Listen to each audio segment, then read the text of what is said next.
नमस्कार. कोकणातील तरुण जर एखाद्या ध्येयाने प्रेरित होऊन जर काही करायचं ठरवलं तर काय करू शकतो याचं उत्तम उदाहरण म्हणजे Gadre marine export private limited. होय, ब्राह्मण कुटुंबातल्या एका मुलाने असं ठरवलं की आपण माशाचा व्यवसाय करायचा आणि माशाच्या संदर्भातल्या सगळ्या गोष्टी काय आहेत, कशा असू शकतात हे जगाला दाखवून द्यायचं.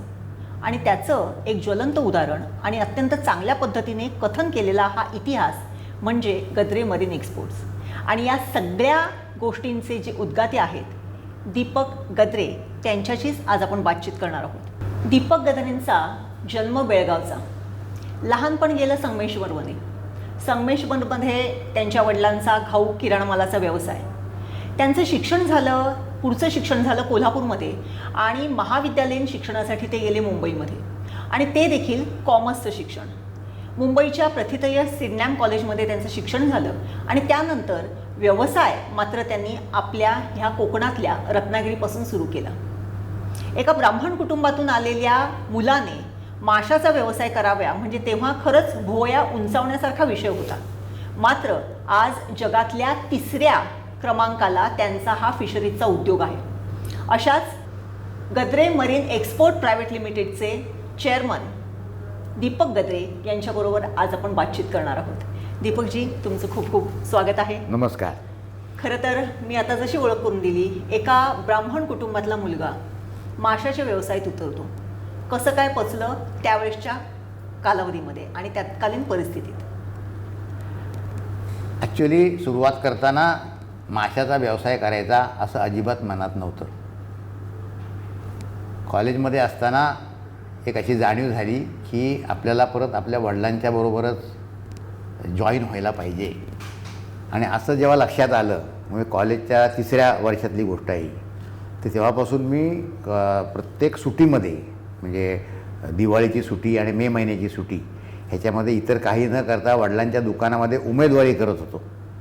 त्यावेळेला मी त्या दुकानामध्ये किराण्यामालाच्या घाऊक दुकानामध्ये वजन काटा करणं, पोत्यांवरती निशाणी करणं, येणाऱ्या मालाची कॉस्टिंग करणं, खतावणी लिहिण्याचा वडिलांनी मला चान्स कधी दिला नाही कारण अक्षर खराब असेल म्हणून.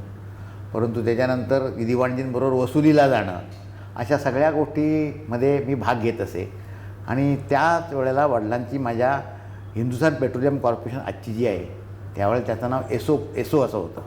त्या एसोची त्यांच्याकडे डीलरशिप पण होती आणि त्या डीलरशिपमधून ते रत्नागिरीतल्या मच्छीमारी बोटींना डिझेल सप्लाय करत असत. तेव्हा त्या डिझेलच्या वसुलीच्या संदर्भामध्ये सुद्धा मी त्या दिवाणजीबरोबर रत्नागिरीमध्ये येत असे. आणि त्यावेळेला ह्या मासे किंवा फिशिंग ट्रॉलर ह्यांचं मला एक एक्सपोजर झालं. आणि कोकणात वडिलांच्या आसपास राहायचं असं पहिल्यापासूनच मनात असल्यामुळे असा मनात विचार आला की तो किराणा मालाचा तर व्यापार पण करणारच आहोत, त्याच्याबरोबरीने ज्याचा संबंध जगाशी येऊ शकतो अशा प्रकारचा कच्चा माल आपल्याकडे आहे. दुसरी एक मला सांगणारी गोष्ट अशी वाटते की कॉलेजमध्ये शिकताना कॉलेजच्या इकॉनॉमिक्सच्या लेक्चरमध्ये ते काय शिकवायचे की फॅक्टर्स ऑफ प्रोडक्शन, कशामुळे तुमचा व्यवसाय उभा राहू शकतो. एक तर बाजार पाहिजे, एक तर कच्चा माल तुमच्याबरोबर पाहिजे, एक तर तंत्रज्ञान तुमच्याबरोबर पाहिजे. तर कोकणाचा विचार करत असताना माझ्या मनात नेहमी असा विचार यायचा की ते कच्चे माल कोणते कोणते आहेत की ज्याची आपण प्रक्रिया करू शकतो. आणि अशा वेळेला तो माशाच्या संदर्भातला जे काय मला एक्सपोजर आलं त्यामुळे माशांचा व्यवसाय करणं शक्य आहे असं मला वाटायला लागलं. त्याचबरोबरीने मी बॉक्साईटचा पण आपल्याकडे भरपूर साठे आहे त्याचाही विचार केला होता. आणि ॲल्युमिनियम आपल्याला नक्कीच बनवता येणार नाही, परंतु आपण तुरटी बनवू शकतो असं मला समजलं होतं की त्या बॉक्साईटच्या बरोबर जर आपण हायड्रोक्लोरिक ॲसिडचं रिॲक्शन केली तर तुरटी तयार होऊ शकते. आणि त्यावेळेला तुरटीला सगळ्या म्युन्सिपाल्टीमधून पाण्याची स्वच्छता करण्याकरता डिमांड असायची. त्याचबरोबर इकडे सिलिकेटचे साठे भरपूर होते. त्याच्यामुळे मला असं वाटायचं की त्या सिलिकेटच्या वाळूपासून पण काय करता येईल का, म्हणून मी त्याच्यापासून पण काय करता येणार काय गोष्टी आहेत काय बघण्याकरता पुण्याला NCL म्हणून एक संस्था आहे, नॅशनल केमिकल लॅबोरेटरी, त्यातल्या काही लोकांची चर्चा करण्याचा प्रयत्न केला होता. परंतु सगळ्यात शेवटी योगायोग असा होता की मासळीच्या धंद्यामध्ये येण्याचं ठरलं आणि म्हणून माशाच्या धंद्याला सुरुवात केली. त्याचं मुख्य कारण कच्चा माल ह्या भागात आहे हा होता. बरोबर. आता कच्चा माल आहे, बरोबर आहे. तुमचं शिक्षण झालं कॉमर्सचं आणि ज्या व्यवसायामध्ये तुम्ही उतरलात तो आहे अत्यंत वेगळा, म्हणजे त्याच्या पूर्णपणे अपोजिट. कॉमर्समधून तुम्ही अर्थकारण त्याचं काय आहे ते तुम्ही निश्चितच समजू शकता, परंतु प्रत्यक्षात माशाशी संबंधित किंवा माशाला हाताळायचं आणि त्याचं प्रिझर्वेशन करायचं किंवा त्याचं, कारण त्याची पेरिशेबल कमोडिटी आहे ती, हे जे काय आहे टेक्निक, ते कसं काय आत्मसात केलं? नाही, आता काय केलं की जेव्हा वडिलांची अनुमती घेतली की हो तुला जर माशांच्या धंद्यामध्ये काही प्रयत्न करून बघायचा असेल तर मला काय अडचण नाही, तू करून बघ, असं वडिलांनी सांगितल्यानंतर मी परत असं ठरवलं की आपण परत मुंबईला जाऊया आणि ह्याच्यातला काही अनुभव घेऊया. ससून डॉक म्हणून मुंबईमध्ये जो प्रख्यात मासे उतरण्याचा जो लँडिंग साईट आहे, तर त्या ठिकाणी जाऊन चौकशी केली सगळी आणि तिथे भरपूर कोळंबीची निर्यात करणारे माणसं होती. तर त्यातल्या एका ठिकाणी जाऊन मी म्हटलं मला थोडी उमेदवारी करायची आहे, तर त्यांनी हो म्हणून सांगितलं. परत मुंबईत राहण्याचा प्रश्न आला म्हणून मग परत मी कॉलेजमध्ये गेलो आणि एम.कॉमच्या टर्म्स भरल्या आणि एम.कॉमच्या टर्म्स भरल्यामुळे साहजिकच मला हॉस्टेल मिळालं. मग ते हॉस्टेल मिळाल्यानंतर हॉस्टेलमध्ये राहायचं, चर्चगेटलाच हॉस्टेल होतं आणि ससून डॉकमध्ये काम करत होतो. असे 5-6 महिने तिथे काम केल्यानंतर एक सर्वसामान्य माशांना हाताळायचं कसं याच्याबद्दल थोडीशी कल्पना आली. म्हणजे त्यातलं माशाचं सायन्स वगैरे मला समजलं, अशातलं मी कधीच म्हणणार नाही, कदाचित आज पण मला ते सगळं माहीत नसेल, परंतु व्यवसाय करण्याकरता ज्या ज्या गोष्टींची गरज असते त्या सगळ्या गोष्टी कदाचित त्याची थोडीशी सुरुवात तिथे झाली म्हणून मला थोडंसं सोपं झालं ते. बरोबर. आता ज्यावेळेस म्हणजे प्रत्यक्ष तुम्ही या संबंधातल्या गोष्टींच्या व्यवसायाला सुरुवात करायचं असं जेव्हा ठरवलं, रत्नागिरी हे ठिकाण तुम्ही निवडलं कारण रत्नागिरीमध्ये बंदर आहे, तुम्हाला जी काही कच्चा माल तुम्हाला जो आवश्यक आहे तो इथे मिळणार होता. कशा पद्धतीने त्याची सुरुवात केलीत? कारण 78मध्ये ज्यावेळेस तुम्ही ह्या गोष्टींना सुरुवात केलीत की ह्याची पाया तुम्ही घातलात, त्यावेळेसची परिस्थिती रत्नागिरीतली फार वेगळी होती आणि सगळ्यात महत्त्वाचं म्हणजे त्याचे प्रिझर्वेशन करण्याचे जे टेक्निक्स आहेत ते सुद्धा फार जुन्या पद्धतीचे होते. कशी काय सुरुवात केली? ॲक्च्युली मी ग्रॅज्युएट झालो आहे 69 सालामध्ये आणि त्याच वेळेलापासून ह्या मासळीच्या व्यवसायाचा किंवा काहीतरी कोकणात राहून वेगळं करण्याचा प्रयत्न चालू होता. म्हणून मगाशी बोलल्याप्रमाणे 70 सालामध्ये मी परत मुंबईला गेलो आणि तिथे अनुभव घेतला आणि त्याच्यानंतर ज्या वेळेला मला असं वाटलं की आपण आता ही गोष्ट करू शकतो आणि माझी अशी कल्पना होती की माझा जो कौटुंबिक व्यवसाय आहे त्या व्यवसायाच्या माध्यमातूनच जसे आम्ही किराणा मालाचे व्यापार करतो तसाच आम्ही मत्स्य प्रक्रिया करून मासळी निर्यात करू शकू. परंतु घरातल्या काही लोकांच्या ह्या गोष्टीचा एवढं मोठं अनुमोदन नव्हतं आणि म्हणून अशी वेळ आली की बा घरातल्या लोकांनी सांगितलं की आपल्याला हा व्यवसाय करायचा नाही. वडिलांची मला 100% सपोर्ट मला होता, तरी पण वडिलांच्या बरोबरीने त्यांचे इतर जे कौटुंबिक घटक त्या व्यवसायामध्ये होते त्या कुणालाही हा व्यवसाय पसंत नव्हता. म्हणून मग त्यांनी मला काय सांगितलं, तुला हवं असेल तर तू कर. आता मला हवं असेल तर मी करायचं म्हटल्यानंतर माझ्या मनात असा चॅलेंज आला की आपण ह्यांची कसलीच मदत घ्यायची नाही. म्हणून मग मी काय केलं की असा विचार करता करता माझ्या असं लक्षात आलं की टाटा ऑइल मिल ज्यांचे माझ्या वडिलांच्या व्यवसायाशी संबंध होता तो काय होता की संगमेश्वरच्या दुकानामध्ये आमच्या टाटा ऑइल मिलचे साबण ते आम्ही स्टॉकिस्ट होतो. टाटा ऑइल मिलचे त्यावेळेला काळात जे होते की 501 बार सोप, हमाम साबण, मोती साबण दिवाळीच्या वेळेला अजूनही वापरला जातो. तर ते सगळे साबणची आमची स्टॉकिशिप असल्यामुळे माझं त्या लोकांशी संबंध आलेला होता माझ्या उमेदवारीच्या काळामध्ये आणि त्यावेळेला मला असं लक्षात आलं होतं की टाटा ऑइल मिल रत्नागिरीमध्ये कोळंबी विकत घेते, ती ट्रकनी मुंबईला पाठवते आणि मुंबईला त्याची प्रक्रिया करून ते निर्यात करते. म्हणून माझ्या सहज असं लक्षात आलं की त्याच्याकरता खरी गोष्ट आहे की मुंबईला जेव्हा मी होतो त्यावेळेला इव्हिनिंग न्यूज नावाचा एक न्यूजपेपर असायचा. तर त्या इव्हिनिंग न्यूजमध्ये एक दिवस अशी एक हेडलाईन आली होती की टाटा ज्योती टाटा सिद्धी कॅप्साईज. म्हणजे काय तर टाटा ज्योती आणि टाटा सिद्धी नावाच्या टाटा कंपनीच्या श्रिम्प पकडणाऱ्या मोठ्या बोटी होत्या. तर त्या 2 बोटी इकडे येत असताना बुडाल्या होत्या समुद्रामध्ये आता टाटा ऑइल मिलच्या त्या बोटी नव्हत्या, तर त्यांची एक वेगळी कंपनी होती जी कोचीनमध्ये स्थित होती. मला वाटतं त्याचं नाव आता लक्षात नाही माझ्या. तर त्या कंपनीच्या त्या बोटी होत्या. म्हणून माझ्या सहज लक्षात आलं की अरे टाटा ऑइल मिलचे लोक रत्नागिरीमध्ये कोळंबी विकत घेतात आणि मुंबईला आणतात, आणि माझी तर त्या टाटा ऑइल मिलची काही ना काहीतरी ओळख आहे. म्हणून मग मी मुद्दामून त्या टाटा ऑइल मिलची माझ्या ओळखीचे जे लोक होते त्यांच्याकडे गेलो आणि त्यांना म्हटलं तुमचे जे फिश एक्सपोर्ट करणारे लोक आहेत त्यांची मला कॉन्टॅक्ट द्या. म्हणून मग त्यांच्याकडे गेलो आणि मी त्यांना असं सांगितलं की तुम्ही रत्नागिरीमधून कोळंबी विकत घेता आणि मुंबईला आणता. आता रत्नागिरीमध्येच एक नवीन फिश प्रोसेसिंगचा कारखाना आणि कोल्ड स्टोरेज सुरू होतं आहे, ते कोऑपरेटिव्ह होतं.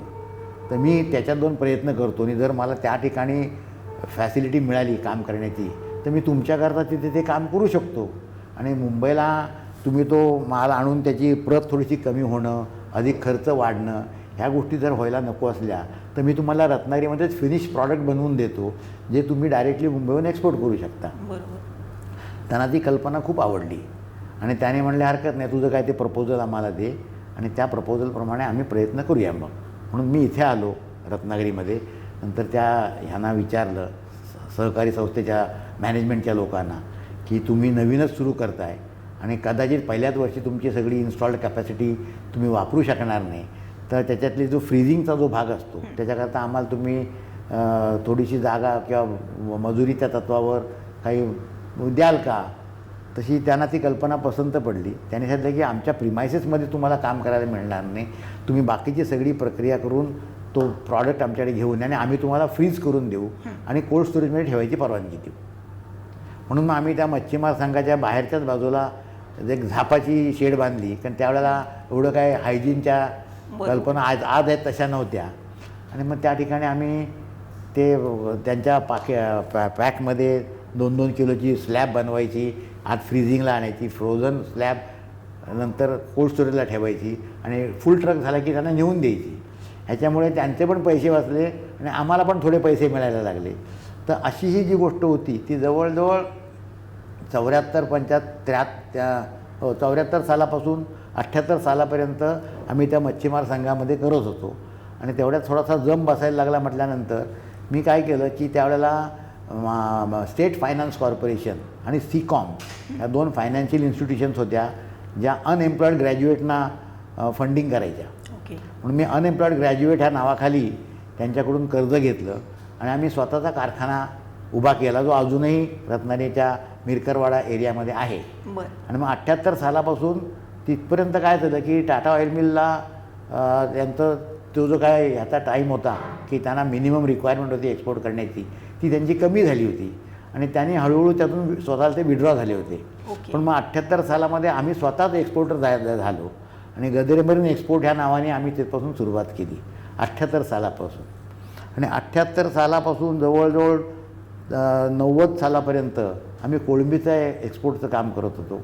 परंतु त्याच्यामध्ये आम्हाला म्हणावं तेवढं यश येत नव्हतं अजिबात. इथे अनेक प्रकारचे धंद्यामध्ये ताणेबाणे असतात. नंतर आम्हाला इवन आमचे बरेचसे पैसे पण जे लोकांना आम्ही आगाऊ दिले होते ते आमचे वसूल होत नव्हते आणि ह्यामुळे आम्हाला आर्थिक अडचणी भरपूर आल्या होत्या. मला जर आत्ता नक्की बरोबर आठवत असेल तर त्या काळामध्ये ज्याला निगेटिव्ह नेट वर्थ म्हणतात ती माझी 60 लाख रुपयाची झालेली होती. आणि मला एकच माहीत होतं की एवढे पैसे जे आहेत हे वसूल करण्याकरता हा धंदाच केला पाहिजे. हा जर धंदा बंद केला तर काय उपयोग होणार नाही याच्यातून. आणि म्हणून मी सतत कोळंबीच्या धंद्याच्या ऐवजी आणि काय काय करू शकतो असा मी कायम विचार करत होतो. म्हणून त्यावेळेला कोळंबीच्या जोडीने ज्याला आपल्याकडे बळा किंवा बगा म्हणतात, ज्याला रिबन फिश इंग्रजीत नाव आहे, त्याची डिमांड चायनामध्ये आणि हाँगकाँगमध्ये डेव्हलप झालेली होती. म्हणून मग आणि त्याचे इकडच्या लोकांना जास्त कल्पना नव्हती. म्हणून इकडचे लॉन्चवाले जर तो बगा जो होता तो टाकून द्यायचे किंवा खलाशांना द्यायचे की तुम्ही याचं काय ते करा. म्हणून मग तो त्यावेळेला टोपल्यावर विकत मिळायचा. आणि मग त्याच्यामध्ये पहिल्यांदा आम्हाला थोडे पैसे मिळायला लागले. मग नंतर इकडच्या लोकांना त्यावेळेला माकुळ पण कोण जास्त माहीत नव्हतं, त्यात थोडे पैसे मिळायला लागले. आणि ह्या सगळ्या काळामध्ये आमच्या त्या मच्छीमार संघाच्या समोर MBRS नावाची मरीन बायोलॉजिकल रिसर्च सेंटर नावाची एक संस्था असायची आणि ते डॉक्टर रानडे नावाचे एक सद्ग्रस्त होते, जे खूप ह्या भागात फेमस आहेत, की ॲक्च्युली आपल्याकडचं जे मेकॅनिकल ट्रॉलिंगची सुरुवात झाली त्याच्यामध्ये त्यांनी खूप मोठा भाग घेतला होता. आणि त्यांच्याबरोबर आणि काय लोक होते, तर त्यांची माझी चांगल्यापैकी ओळख झाली होती. म्हणून त्यांच्या लायब्ररीमध्ये मला जायला त्याने परवानगी दिलेली होती, कॉलेजच्या किंवा MBRSच्या. तर त्या ठिकाणी मी फिश पेस्ट म्हणजे सुरिमी, आज जो आमचा व्यवसाय आहे त्याची जी एक प्राथमिक वाचन तिथे केलं होतं. त्याच्यानंतर फ्रीज ड्राईंग तेही आज आम्ही करतो, त्याचं वाचन मी तिथे केलं होतं. त्याच्यानंतर माझे एक मित्र होते अरुण भट नावाचे, जे कोलंबो प्लॅनखाली BSc झाल्यानंतर फिशरीज शिकण्याकरता जपानला त्यांना स्कॉलरशिप मिळाली होती. आणि ते तिकडनं इथे परत आलेले होते, मुंबईत होते ते. तर त्यांच्याशी गप्पा मारणं, ह्या सगळ्या गोष्टींमधून सुरिमी ह्या विषयाचा मला बऱ्यापैकी माहिती झाली होती. आणि रिबन फिशचा एक्सपोर्ट जेव्हा आम्ही करत होतो तेव्हा त्यातला बराचसा एक्सपोर्ट आम्ही कोरियामध्ये करायचो. तर एक दिवस मला कोरियामधून अशी एक डिमांड आली की आम्हाला छोटे रिबन फिश पाहिजे आहेत. ओके. तर मी म्हटलं कशा करता तुम्हाला छोटे रिबन फिश पाहिजे, तर ते म्हटले आम्हाला सुरिमी करायची त्याच्यापासून. मग माझ्या सहज लक्षात लागेल ते जर तिथे जाऊन ते करू शकतात तर आम्ही इथे का नाही करायचं. म्हणून मी परत पुढच्या वेळेला जेव्हा कोरियामध्ये गेलो तेव्हा तिथे रिबन फिशच्यापासून जे कोण सुरिमी करणारे लोक आहेत त्या लोकांना जाऊन डोळ्याने बघितलं कशी करतात, काय करतात. आणि त्याच्या आधी मी कोळंबीच्या व्यापाराकरता ज्या वेळेला जपानमध्ये जायचो त्यावेळेला मी लोकांची हे सुरिमी समजल्यापासून चौकशी करायला सुरुवात केली. तर ते जपानी लोक नेहमी काय म्हणायचे, इंडियात तुम्हाला सुरिमी करायला जमणार नाही, कारण त्याला वेगळी साखर लागते, त्याला अमुक लागतं तमुक वगैरे वगैरे. त्यामुळे माझ्या जमते काय असं लगेच असं वाटलं की आपण हे करू शकतो. पण जेव्हा कोरियात जाऊन जेव्हा मी ते बघितलं त्या अक्षरशः रस्त्याच्या बाजूला काम चाललेलं होतं, तर म्हटलं असं इथे जर असं करू शकतात तर आम्ही नक्कीच करू शकू. म्हणून मग मी त्याच्यानंतर कोरियामधलीच मशिनरीची चौकशी सगळी केली. आणि कोरियाच्यामधून परत असं आलो. आणि मागाशी बोलल्याप्रमाणे आमचं 60 लाखाची निगेटिव्ह नेटवर्क तिथपर्यंत एक मला वाटतं 20 लाखापर्यंत कमी झालेली होती. आम्ही काय मिळणारे सगळे पैसे आम्ही बँकेचे फेडत होतो. म्हणून 20 लाख रुपये बँकेचे देणं असताना आम्ही परत बँकेमध्ये गेलो आणि त्यांना म्हटलं बा मला एक नवीन प्रोजेक्ट करायचं आणि त्याच्याकरता मला एक 1.5 कोटी रुपयाचं कर्ज पाहिजे आहे.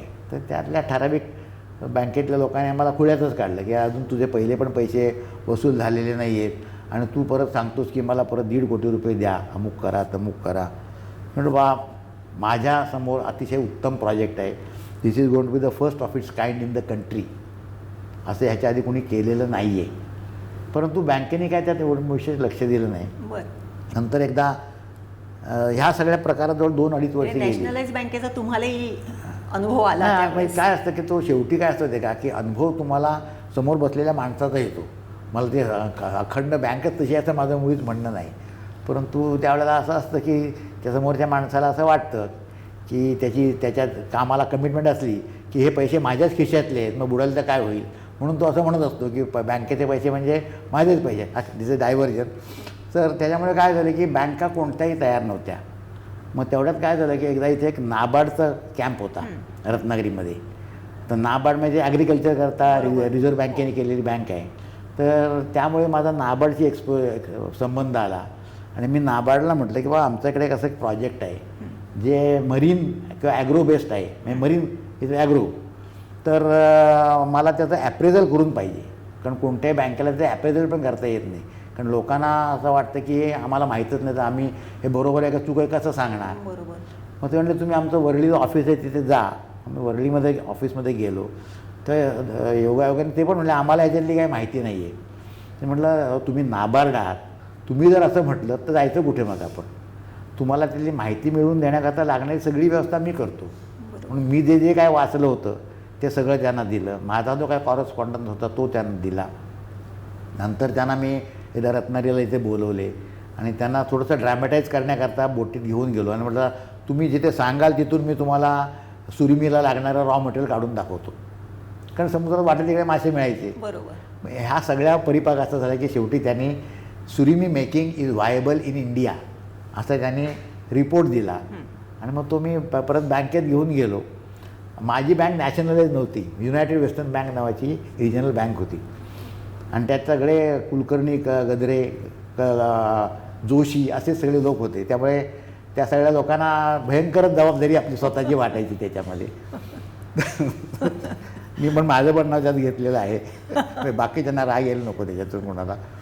तर ते सगळे मी ते रिपोर्ट घेऊन गेलो, तरी ते म्हणले नाबार्डने जरी व्हायबल आहे म्हणून सांगितलं तरी आम्ही द्यायला पाहिजे असं काय नाही आहे. म्हटलं तुम्ही नाही तर मी आता दुसरीकडे जाणार, आता माझ्याकडे रिपोर्ट चांगला आलेला आहे, मी दुसरीकडे जातो.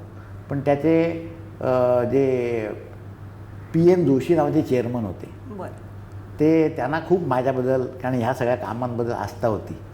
तर ते मला हताशपणे म्हणाले की दीपक माझं काय एकट्याचं काय चालत नाही ह्याच्यामध्ये.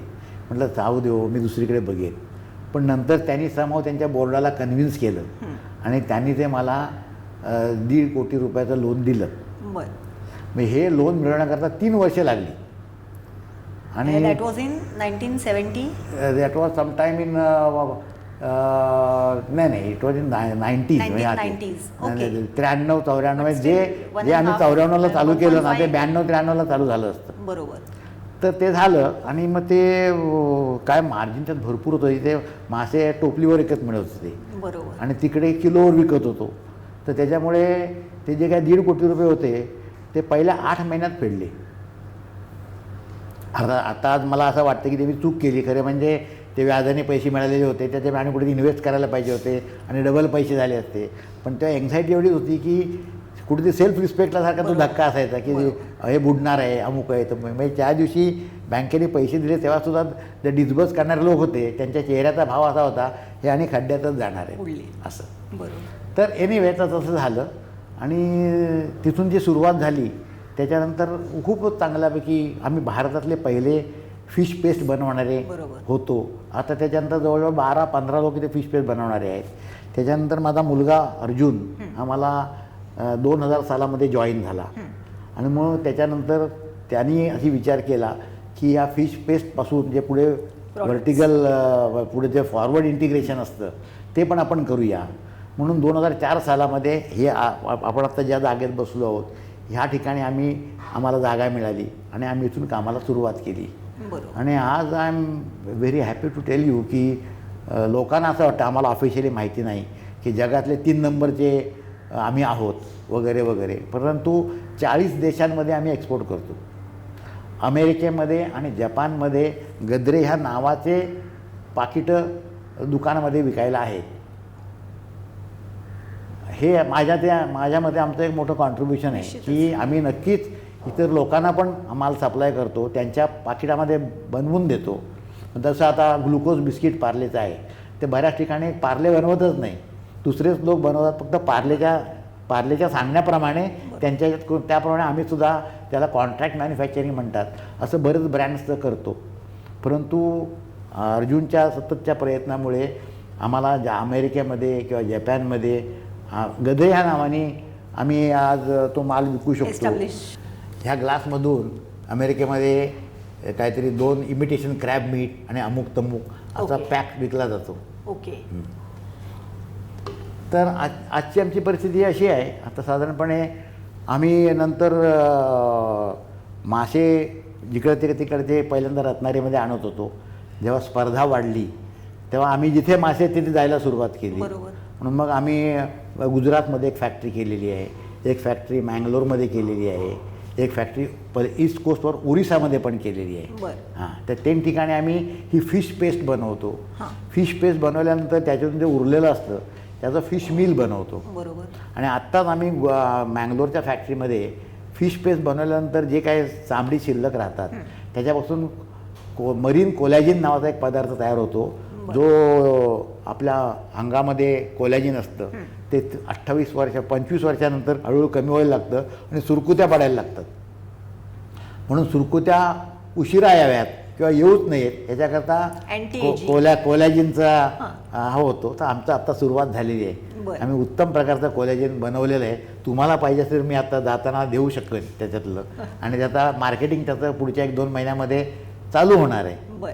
आणि तिथपर्यंत आता आम्ही त्यापासून फक्त फिश मिल बनवतो.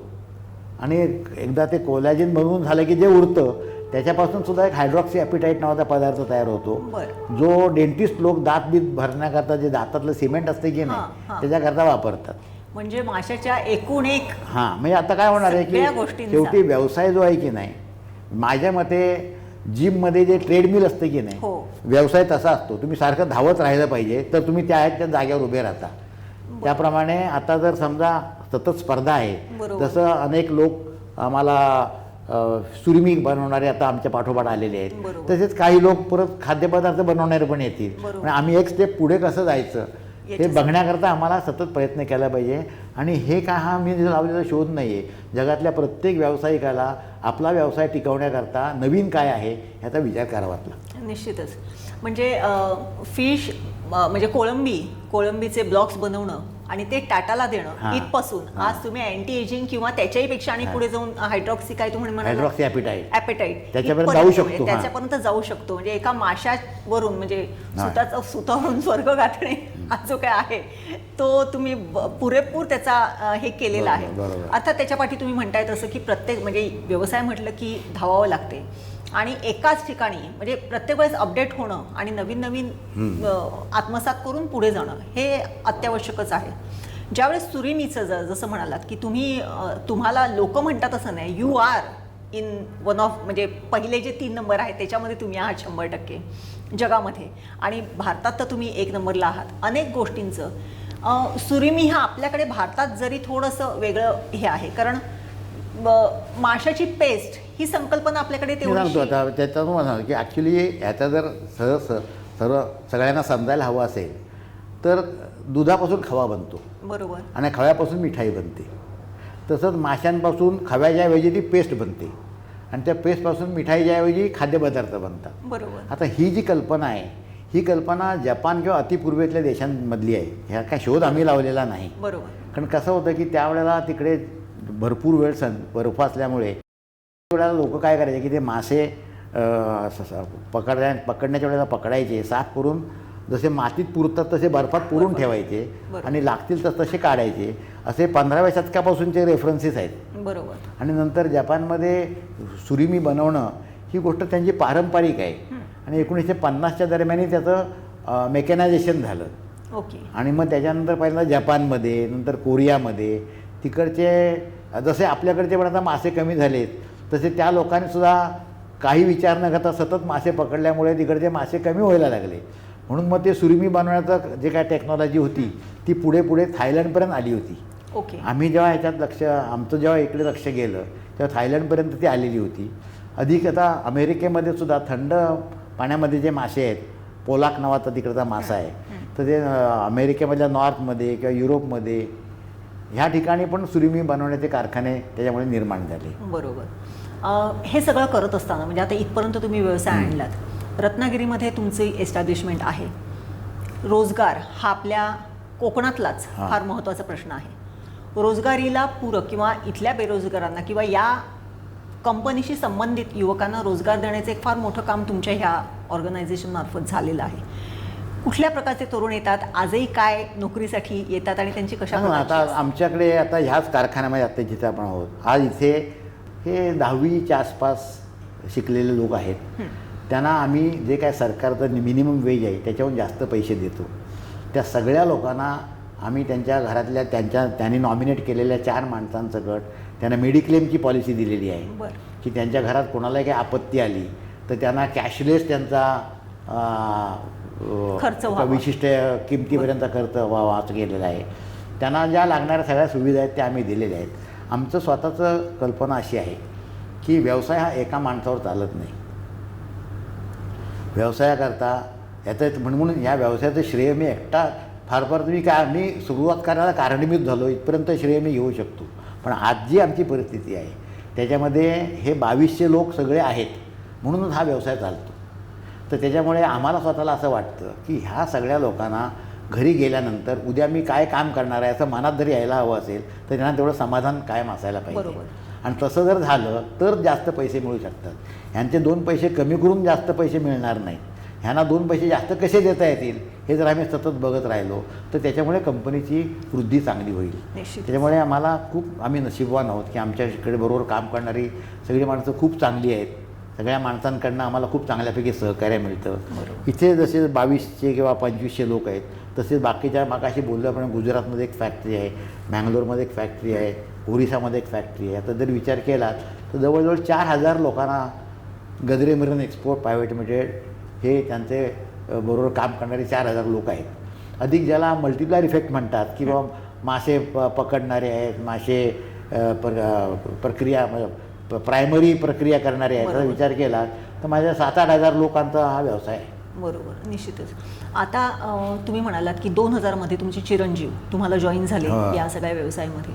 मग एक म्हणजे जनरेशन वाईज प्रत्येक ह्याच्यामध्ये एक स्टँडर्डायझेशन होत असते. काय पुढे हे झालं त्याच्यामध्ये आणखीन तुम्ही कुठलं? नाही, माझा अर्जुन हा इंग्लंडला जाऊन मेकॅनिकल इंजिनिअरिंग आणि मॅनेजमेंट शिकून आलेला आहे. तर त्याचा आउटलुक एक कम्प्लिटली वेगळा आहे. आणि मला स्वतःला नेहमी असं वाटतं की आमच्या वेळेला असं न म्हणता आजच्या वेळेला आपण कसे ॲसिम्युलेट व्हायचं हे बघितलं पाहिजे. तर त्याच्यामुळे त्याच्या ज्या काय नवीन कल्पना असतात त्या सगळ्या नवीन कल्पनामध्ये आपण सुद्धा तितक्यात उत्सुकतेने आणि हिरिरीने जर भाग घेतला तर व्यवसाय उत्तम चालू शकतो. तर त्याच्यामुळे आज आमची जी काय डेव्हलपमेंट चालू आहे त्याचं बरंचसं श्रेय अर्जुनला आहे आणि ते बघताना मला खूप समाधान वाटतं. निश्चितच. कोकणामध्ये व्यवसाय करताय, जागतिक पातळीवरती तुमच्या गद्रे मरीन एक्सपोर्ट आमचं एक आता अमेरिकेमध्ये ऑफिस आहे, आमचं जपानमध्ये ऑफिस आहे, आमचं हाँगकाँगमध्ये ऑफिस आहे, आमचं हॉलंडमध्ये ऑफिस आहे. विक्रीचे ऑफिसेस आहेत. म्हणजे योगायोग असा आहे की इथे जसे आमच्याकडे लोक कामाला आहेत त्याचप्रमाणे जपानमध्ये जॅपनीज लोक 2 आमच्याकडे काम करतात.